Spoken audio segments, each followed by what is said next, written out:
ଚୁଡ଼ା ଘଷା ଯାହା ଆମ ଓଡ଼ିଶାର ଏକ ପାରମ୍ପରିକ ଭୋଗ ଯାହା ମନ୍ଦିର ଯେକୌଣସି ପୂଜାରେ ବନାଯାଇଥାଏ।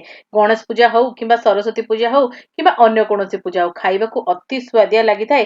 ଛୁଆଠୁ ବଡ଼ ପର୍ଯ୍ୟନ୍ତ ସମସ୍ତେ ଆକୁ ବହୁତ ଶ୍ରଦ୍ଧାର ସହିତ ଖାଇଥାନ୍ତି। ତାହେଲେ ଓଡ଼ିଆ ବୋଉ ଆଜି ତା ଷ୍ଟାଇଲରେ କିପରି ଏଇ ଚୁଡ଼ା ଘଷା ବନେଇଛି ଚାଲନ୍ତୁ ଦେଖିନେବା। ନମସ୍କାର, ଓଡ଼ିଆ ବୋଉ ରୋଷେଇକୁ ଆପଣମାନଙ୍କୁ ବହୁତ ବହୁତ ସ୍ୱାଗତ। ଆଜି ଚୁଡ଼ା ଘଷା ବନେଇବା। ତ ଚୁଡ଼ା ଘଷା ବନେଇବା ପାଇଁ ଏଇଠି ଦେଖନ୍ତୁ ମୁଁ 2 କପ୍ ଯୋଉ ମୋଟା ଚୁଡ଼ା ଆସେ ତାକୁ ନେଇଛି। ଆପଣ ପତଳା ଚୁଡ଼ା ବି ନେଇପାରିବେ, କିନ୍ତୁ ମୋଟା ଚୁଡ଼ାରେ ଟେକ୍ସଚର ଟିକେ ଭଲ ଆସିବ, ତ ମୋଟା ଚୁଡ଼ା ଆପଣ ନିଅନ୍ତୁ। ଆଉ ଚୁଡ଼ାକୁ ଭଲ ଭାବରେ ସଫା କରିନେବେ। ଯେହେତୁ ଏଠି ମୁଁ ପ୍ୟାକେଟ ଚୁଡ଼ା ବ୍ୟବହାର କରିଥିଲି ତେଣୁକରି ପୁରା ସଫା ଅଛି। ତାପରେ ଆମେ ଆକୁ ବ୍ଲେଣ୍ଡିଂ ଜାରରେ ଦେଇଦେବା। ଆଉ ଅଧା ଅଧା ଦେବେ, ଏକା ବେଳେ ଦେବେନି, ମାନେ କମ କମ ଦେଇକି ଗ୍ରାଇଣ୍ଡ କରିବେ।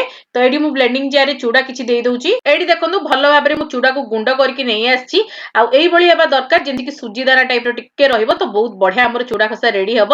ତ ଏଇଭଳି ଭାବେ ଆମେ ସବୁ ଚୁଡ଼ାକୁ ଭଲ ଭାବରେ ଗ୍ରାଇଣ୍ଡ କରିଦବା। ଏଇଠି ଦେଖନ୍ତୁ ମୁଁ ସବୁ ଚୁଡ଼ାକୁ ଗ୍ରାଇଣ୍ଡ କରିକି ନେଇ ଆସି, ଆଉ ଏଇଭଳି ଗ୍ରାଇଣ୍ଡ କରିଛି, ତ ବହୁତ ବଢିଆ ଆମର ଚୁଡ଼ା ଘଷା ରେଡି ହବ। ତାପରେ ଦେଖନ୍ତୁ ଏଠି 1 ସ୍ପୁନ ମୁଁ ଗୁଆ ଘିଅ ଦେଇଛି। ଚୁଡ଼ା ଘଷାରେ ଗୁଆ ଘିଅ ହଉଛି ମୋଷ୍ଟ ଇମ୍ପୋର୍ଟାଣ୍ଟ। ତ ଗୁଆ ଘିଅ ଦେଇକି ପ୍ରଥମେ ଆପଣ ଚୁଡ଼ା ସହିତ ଘିଅକୁ ଏମିତି ଟିକେ ମିଶେଇ ଦିଅନ୍ତୁ। ଏଇଠି ଦେଖନ୍ତୁ ଭଲ ଭାବରେ ମୁଁ ଘିଅ ସହିତ ଚୁଡ଼ାକୁ ମିଶେଇ ଦେଇଥିଲି, ଚୁଡ଼ା ଗୁଣ୍ଡକୁ।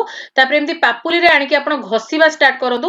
ଏମିତି ଘଷିବା ଦ୍ୱାରା କଣ ହେଇଥାଏ ନା ଚୁଡ଼ା ଆମର ଘିଅକୁ ବହୁତ ବଢିଆ ଭାବରେ ଅବଜର୍ଭ କରିନିଏ। ଆଉ ଏମିତି ଘଷିବା ଦ୍ୱାରା ହିଁ ବହୁତ ହି ବଢିଆ ଟେଷ୍ଟ ଆସିଥାଏ ଆମର ଚୁଡ଼ା ଘଷାରେ। ଆପଣ ଏମିତି 10 ରୁ 15 ମିନିଟ ଭଲ ଭାବରେ ଚୁଡ଼ା ଗୁଣ୍ଡକୁ ଘିଅ ସହିତ ମିଶେଇ ନିଅନ୍ତୁ ଆଉ ଘଷି ନିଅନ୍ତୁ। ଦେଖନ୍ତୁ ଏଇଠି ଭଲ ଭାବରେ ଚୁଡ଼ା ଗୁଣ୍ଡକୁ ମୁଁ ଘିଅ ସହିତ ମିଶେଇ ଦେଇଥିଲି। ତାପରେ ଆମେ ଏଠି ଦେଇଦେବା ନଡିଆ କୋରା। ଆଉ ଏଠି ମୁଁ 1 କପ୍ ନଡିଆ କୋରା ନେଇଛି। ମାନେ ନଡିଆକୁ ଟିକେ ଛୋଟ ଗୁଣ୍ଡ କରିକି ନେବେ, ପୁରା କୋରା ଟାଇପର ନେବେନି, ଟିକେ ଗୁଣ୍ଡ କରିଦେବେ। ସେଇଭଳିଆ ହେଲେ ବହୁତ ବଢିଆ ଆମର ଟେକ୍ସଚର ଆସିବ।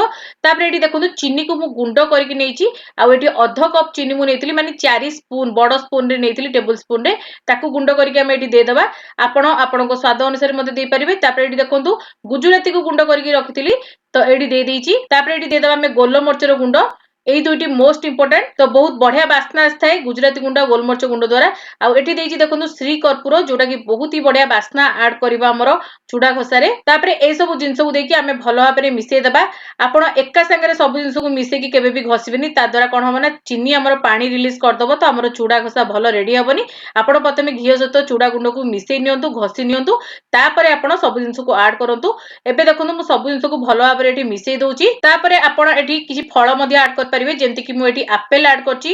ଆଉ ଏଠି ମୁଁ ଆଡ କରିବି ଅନାର, ଯୋଉଟା ଆମର ଡାଳିମ୍ବ ଆସିଥାଏ। ଆପଣ ଏଠି ବୁନ୍ଦିର ମଧ୍ୟ ବ୍ୟବହାର କରିପାରିବେ, ବୁନ୍ଦି ବି ବହୁତ ବଢିଆ ଲାଗିଥାଏ। ଆଉ କିଛି ଡ୍ରାଇ ଫ୍ରୁଟ୍ସ ର ବି ବ୍ୟବହାର କରିପାରିବେ। ମୁଁ ଏଠି କେବଳ ସେଉ ଆଉ ଡାଳିମ୍ବକୁ ମିଶେଇଛି। ଆଉ ଡାଳିମ୍ବ ଆଉ ସେଉ ଦେଇକି ଆମେ ଭଲ ଭାବରେ ମିଶେଇ ଦବା। ତ ଏଇଠି ଦେଖନ୍ତୁ ଭଲ ଭାବରେ ମୁଁ ମିଶେଇ ଦେଇଛି। ଆଉ ଆମର ଚୁଡ଼ା ଘଷା ପୁରା ରେଡି। ଏବେ ଆମେ ଆକୁ ଗୋଟେ ପିତ୍ତଳ ଥାଳିକୁ ସର୍ଭ କରିବା ଭୋଗ ପାଇଁ। ତ ଏଠି ଦେଖନ୍ତୁ କେତେ ସୁନ୍ଦର ଆମର ଚୁଡ଼ା ଘଷା ରେଡି ହେଇଛି। ଆଉ ପୁରା ଦେଖନ୍ତୁ ପୁରା ଦାନାଦାର ହେଇଛି, ଜମା ବି କାଦୁଅ ଭଳିଆ ହେଇନି। ପୁରା ପରଫେକ୍ଟ ଚୁଡ଼ା ଘଷା ଆମର ଏଠି ରେଡି ହେଇଛି। ଆପଣ ବି ଏଇ ସରସ୍ୱତୀ ପୂଜାରେ ଏଇ ଚୁଡ଼ା ଘଷାକୁ ବନାନ୍ତୁ, ମାଙ୍କ ପାଖରେ ଭୋଗ ଲଗାନ୍ତୁ, ନିଜେ ଖାଆନ୍ତୁ, ନିଜ ପରିବାରକୁ ଖୁଆନ୍ତୁ। ଆଉ ଓଡ଼ିଶାର ଏଇ ପାରମ୍ପରିକ ଖାଦ୍ୟକୁ ଜମା ବି ଭୁଲନ୍ତୁ ନାହିଁ, ନିହାତି ଭାବେ ବନାନ୍ତୁ। ଆଉ ଆପଣମାନେ ମୋ ଭିଡ଼ିଓକୁ କୋଉ ଜାଗାରୁ ଦେଖୁଛନ୍ତି ନିହାତି ଭାବେ କମେଣ୍ଟ ସେକ୍ସନରେ ଲେଖନ୍ତୁ, ଯାହାଦ୍ୱାରା ମୋତେ ବହୁତ ହି ଭଲ ଲାଗିବ। ଆଉ ଯଦି କିଛି ରେସିପି ଚାହୁଁଛନ୍ତି ନିହାତି ଭାବେ ଲେଖିପାରିବେ, ମୁଁ ଆଣିବାକୁ ଚେଷ୍ଟା କରିବି। ଆଉ ଯଦି ଚ୍ୟାନେଲରେ ନୂଆ ଅଛନ୍ତି ସବସ୍କ୍ରାଇବ କରିବାକୁ ଭୁଲିବେନି, ସାଇଡରେ ବେଲ୍ ଆଇକନକୁ ପ୍ରେସ୍ କରିବେ, ତା ଦ୍ୱାରା ଆପଣମାନେ ମୋର ଏମିତି ଭଲ ଭଲ ଭିଡ଼ିଓର ନୋଟିଫିକେସନ ପାଇପାରିବେ। ଆଉ ଏଇ ଛୋଟ ଭିଡ଼ିଓଟି ଭଲ ଲାଗିଥିଲେ ନିହାତି ଭାବେ ଲାଇକ୍ କରିବେ, ସେୟାର କରିବେ। ଆଉ ଫେସବୁକ୍ ପେଜ, ଇନଷ୍ଟାଗ୍ରାମ ପେଜକୁ ନିହାତି ଭାବେ ଫଲୋ କରିନିଅନ୍ତୁ, ସେଠି ମଧ୍ୟ ମୁଁ ଆପଣମାନଙ୍କ ପାଇଁ ବହୁତ ହି ବଢିଆ ବଢିଆ ପୋଷ୍ଟ କରିଥାଏ। ତ ଆଗକୁ ମୁଁ ଏମିତି ବହୁତ ହି ବଢିଆ ବଢିଆ ଭିଡ଼ିଓଜ ଆପଣମାନଙ୍କ ପାଇଁ ନେଇକି ଆସିବି। ତ ଆଜି ପାଇଁ ଏତିକି, ବାଏ ବାଏ।